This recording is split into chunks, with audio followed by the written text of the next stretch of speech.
My twin was always cold. They do not know why, but when I came out of the womb, I was as warm as any other baby. But Carol was cold to the touch from the first time she entered the world. Ever since we entered pre-K, she avoided everyone, not wanting her secret to be exposed. My parents told the school that Carol had OCD and could not stand touching people, so she was allowed to wear gloves in class. By the time we graduated high school, I left for college, and she took remote classes.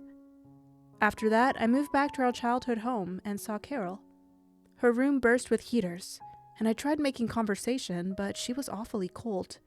Night after night, I woke up feeling immense heat from the wall we shared. I could have complained, but Carol had a short fuse. One day, I got a boyfriend. Told my parents, who greeted Gary. Carol glared from the corner, not wanting to join in dinner, even though I saved her a seat.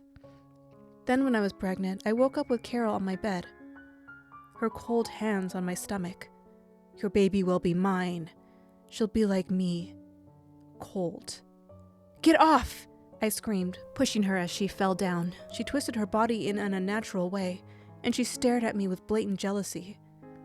On our wedding day, she wasn't there, and I was fine. It was a perfect, albeit rushed August wedding, and warm enough for Carol. She hated my happiness, and I didn't want to flaunt it. At the same time, I could feel my stomach growing colder. I looked up at my normal ultrasound, but I couldn't tell. What if I had a baby like Carol's? Were twins more likely to have similar babies? The night in the delivery room was a blur. I woke up to Gary cradling the baby with a smile. "You did it, Jessica." "Oh my God, is she okay?"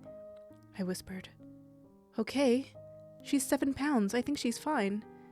The doctor and nurses were really helpful. Do you want to try feeding her?" I reached up for my baby, and she was warm. She was mine. Then I noticed it. I called the nurse, who came to me with a frown. "Jessica Andrews? I'm sure you got your baby yourself. Your baby is Amanda, right?" I shakily pointed at the baby's name tag on the ankle. Henry. I couldn't imagine it. Dressed in plain clothes, Carol could have passed as me. She could have replaced my baby with another baby, then put them in Amanda's crib.